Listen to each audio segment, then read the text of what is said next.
Olá, boa noite. O Jornal da RDC TV está no ar e a partir de agora você fica muito bem informado sobre as principais notícias aqui do estado e no programa de hoje você vai ver. Violência nas escolas. Adolescente é baleado por colega em uma instituição na zona sul da capital. Cena de Cultura de Porto Alegre amplia espaço e promove atrações à noite. Projeto social na região metropolitana transforma vidas através do jiu-jitsu. E mais as informações sobre a previsão do tempo. Fique conosco, Rio Grande se conecta aqui.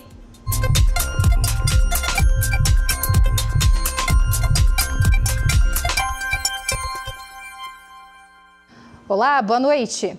A gente começa o Jornal da RDC falando sobre a onda de violência que atinge as escolas do país. Pois é, aqui em Porto Alegre, um adolescente foi baleado por um colega numa instituição lá na Zona Sul. O jovem de 15 anos foi atingido no quadril e levado ao hospital de pronto atendimento, socorro. O ataque ocorreu em uma escola no bairro Vila Nova, na Zona Sul de Porto Alegre. O estudante foi baleado por um colega de 13 anos e atingido no quadril.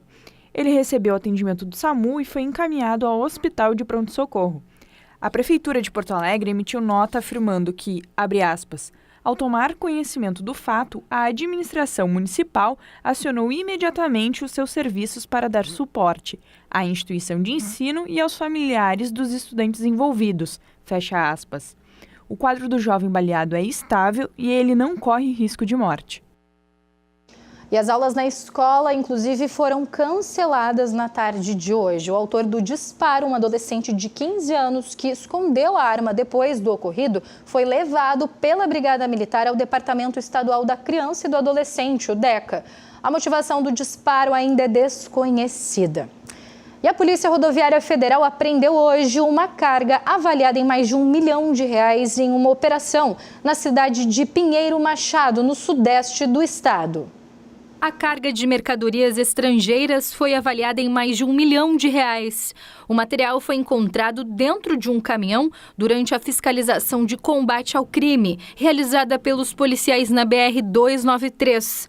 Entre os produtos apreendidos, equipamentos médicos e hospitalares, aparelhos eletrônicos, equipamentos de informática e celulares. O motorista do caminhão, de 63 anos, com placas de Bagé, foi preso e levado à polícia. E a gente segue falando de segurança, uma outra operação. Olha só, a Polícia Rodoviária Federal, juntamente com a Brigada Militar, apreendeu 122 quilos de maconha. A ação ocorreu hoje em Osório. Os entorpecentes foram encontrados dentro de um veículo Prisma com placas de Rio Guaíba.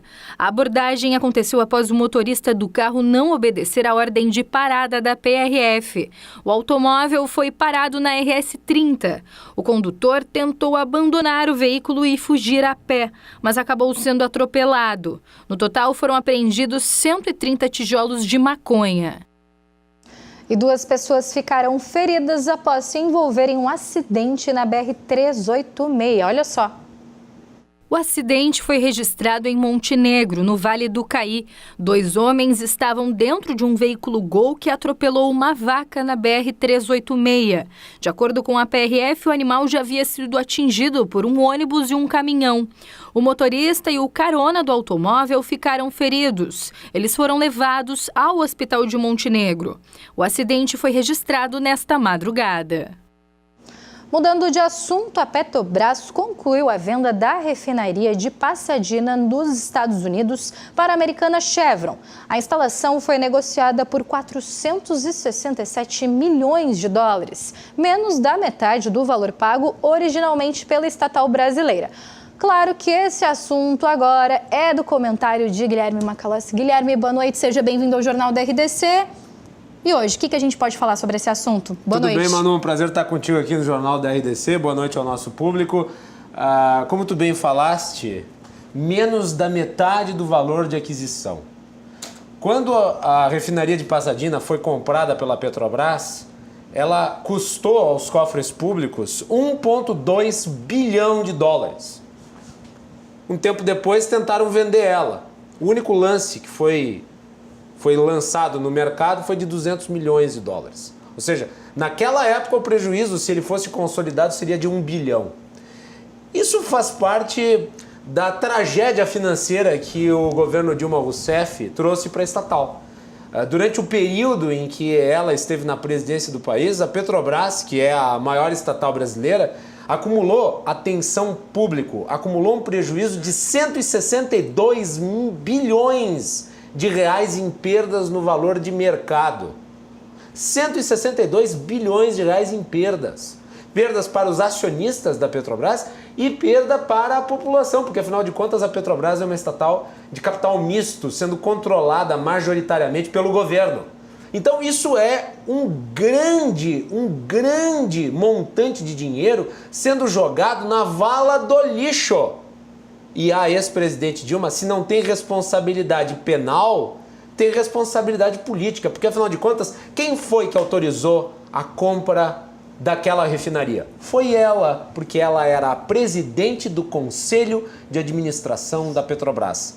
Para se justificar, ela disse o seguinte: eu recebi um memorando sem muitas informações. Se eu soubesse de todos os detalhes do contrato de compra, eu não teria autorizado. Pois quando a senhora recebeu o memorando, a senhora não foi atrás das informações que faltavam? Por que aceitou aquele relatório falho que gerou essa despesa gigantesca para os contribuintes? Agora é tarde demais. Aliás, Manu, a Dilma Rousseff foi implicada, foi considerada culpada 2 vezes por esse prejuízo em relatórios feitos pela Polícia Federal. Agora é pagar a conta, porque afinal de contas não tinha o que se fazer com aquilo. Sabe qual era o apelido da refinaria lá nos Estados Unidos? Qual era? Tem um amigo meu que mora lá perto, Rodrigo Nunes. O apelido dela é Ruivinha, porque é toda enferrujada a refinaria. Compraram, né? É a má gestão que gera prejuízo para nós. É isso então? É isso. Fechou. Muito obrigada hoje pelas Manu. informações, pelo comentário e aqui pelas notícias no Jornal da RDC. Guilherme. Muito bem. Bom, agora a gente fala de cultura aqui na capital. Que tal poder conferir uma exposição tarde da noite? Pois é. Ou ainda assistir uma sessão de cinema durante a madrugada. O que você acha? A Cena Cultura de Porto Alegre está ampliando cada vez mais o leque de opções para os amantes das artes. Uma sala de cinema cheia de crianças. Na tela, uma animação bem famosa. O Festival Escolar de Cinema é voltado a alunos da rede pública de Porto Alegre. E o melhor, totalmente gratuito. O evento está na 11ª edição e acontece na Sala Redenção da URGS e na Cinemateca Capitólio. Então, eu queria pedir muito a todos que desliguem os telefones, usufruam da experiência. Mas os sapatos reconstruíram. E essa mulher foi minha tataravó. Aliás, aqui acontece também mensalmente as sessões acessíveis, com legendagem descritiva, audiodescrição e libras. Isso expressa um processo de democratização ao acesso de bens culturais, que às vezes a pessoa que tem algum tipo de deficiência não tem condições de encontrar isso no circuito convencional. Eu acho que é um dever desse espaço, que é uma sala pública, né? É uma sala da Prefeitura de Porto Alegre. Projetos como este fazem parte da programação especial 2019 da Cinemateca Capitólio. Um dos que mais chama a atenção é o Noites da Cinemateca. A cada 2 meses, são programadas maratonas de filmes nas madrugadas de sábado para domingo. São sempre 4 longas exibidos, com um intervalinho entre cada um, para o público poder relaxar durante as sessões. Porto Alegre é uma cidade que tem uma enorme vida noturna, né? E a gente está muito próximo aqui da Cidade Baixa, que é uma região que milhares de pessoas circulam também próxima à orla, né? Então eu acho que atrair para cá essas pessoas que estão buscando uma programação alternativa, ao mesmo tempo associar isso com cinema e arte, é muito importante para o calendário cultural da cidade.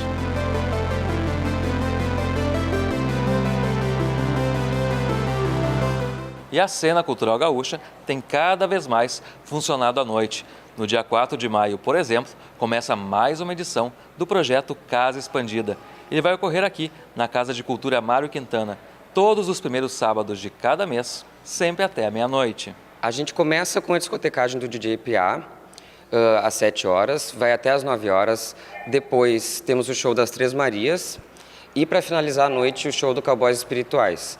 E, além disso, também às 7 horas tem uma performance na cúpula do Jardim da Casa, do artista maranhense Diego Dourado, pelo Museu de Arte Contemporânea do Rio Grande do Sul. Vão trazer ele para cá para fazer essa performance especial também. Mais do que apenas ampliar o horário de funcionamento de um dos centros culturais mais importantes do Rio Grande do Sul, o projeto é uma forma de proporcionar outras opções de lazer para o público, além de uma integração, tanto que as exposições permanentes e locais de visitação da Casa de Cultura também vão funcionar até mais tarde durante esses dias. A casa é um espaço super grande, que recebe um monte de grupos para ensaios, de teatro, de diversas oficinas, então a gente também quer mostrar que isso é de todo mundo, isso é do povo gaúcho, do povo brasileiro.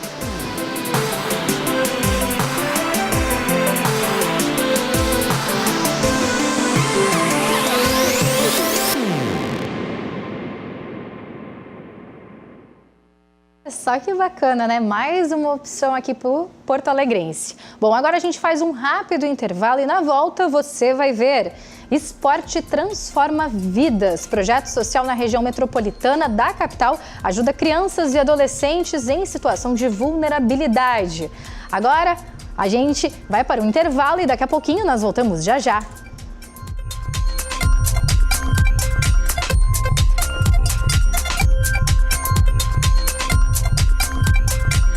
Estamos de volta com o Jornal da RDC e agora é hora da previsão do tempo. A quinta-feira pós-feriado foi de sol entre nuvens e temperatura agradável. Vamos ver como fica o clima em algumas regiões aqui do estado para esta sexta-feira? Em Viamão, na região metropolitana de Porto Alegre, sol com nuvens de manhã e pancadas de chuva a qualquer hora do dia e à noite. Mínima de 16 e máxima de 28 graus. Em Bagé, na região da Campanha, sol com muitas nuvens durante o dia. A chuva deve aparecer a qualquer hora, mínima de 14 e máxima de 25 graus. Em Bento Gonçalves, os termômetros variam entre 15 e 25 graus. Dia de sol com pancadas de chuva a qualquer hora. A chuva também pode aparecer na parte da noite. Mínima de 15 e máxima de 25 graus. Lajeado, no Vale do Taquari, tem sol com nuvens durante o dia e pancadas de chuva à tarde e à noite. Mínima de 18 e máxima de 29 graus. Cruz Alta, no noroeste do estado, mínima de 19 e máxima de 22 graus. Sol com períodos de nublado durante o dia e chuva a qualquer hora. Mínima de 19 e máxima de 22 graus. E depois de um feriado movimentado com jogos pela segunda rodada do Brasileirão, a dupla Grenal se reapresentou hoje, com foco já na próxima rodada. O Internacional joga sábado contra o Palmeiras e o Grêmio encara o Fluminense no domingão. Mais informações com o repórter Guilherme Paz. Dia de reapresentação da dupla Grenal nesta quinta-feira, depois da segunda rodada do Campeonato Brasileiro. O Internacional conquistou uma grande vitória sobre o Flamengo de Abel Braga, 2-1, com gols de Paulo Guerreiro e do jovem Martín Sarrafiori. Guerreiro que hoje foi capa de jornais peruanos ao lado de Lionel Messi. E a frase dizia o seguinte: os deuses do futebol. Mas o Grêmio não vem de um grande resultado. O empate na noite de ontem contra o Avaí, fora de casa no estádio da Ressacada, 1-1, com um gol contra de Michel logo no final da partida.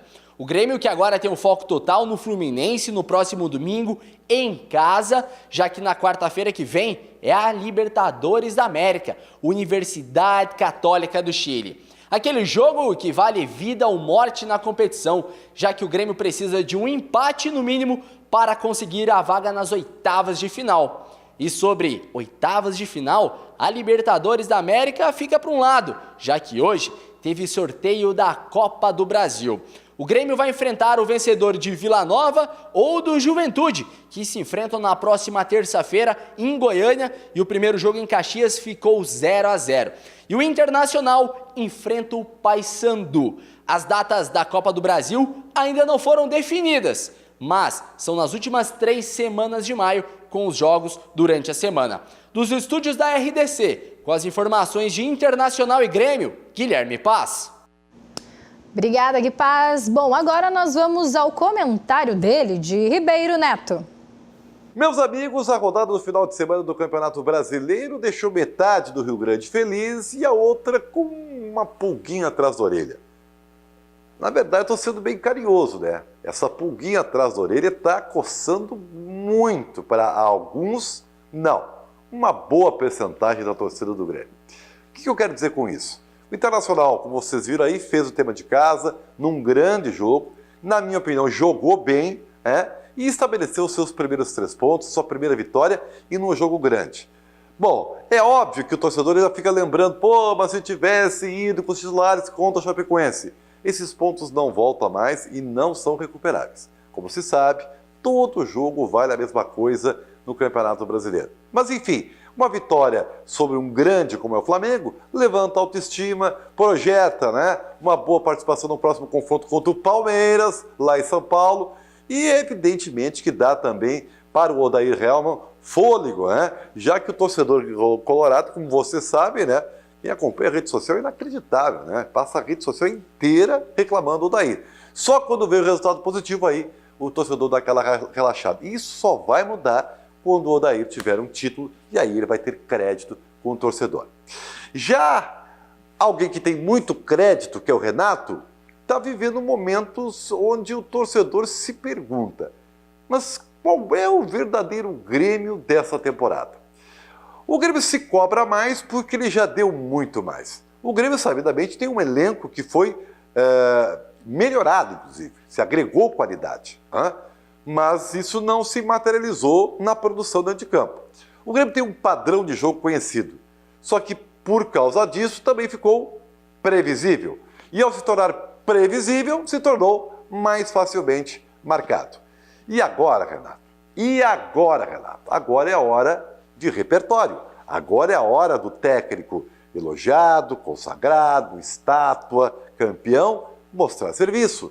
Ontem, na minha opinião, escolha errada. Por que tantos reservas? O Grêmio vinha de uma derrota. Vai ter que poupar contra o Fluminense porque preserva contra a Católica no meio da próxima semana. E afinal de contas, o discurso de prioridade do brasileiro? No momento, só falácia. Então, fica um amarelo piscando para o Grêmio. Alô, Renato! Boa noite.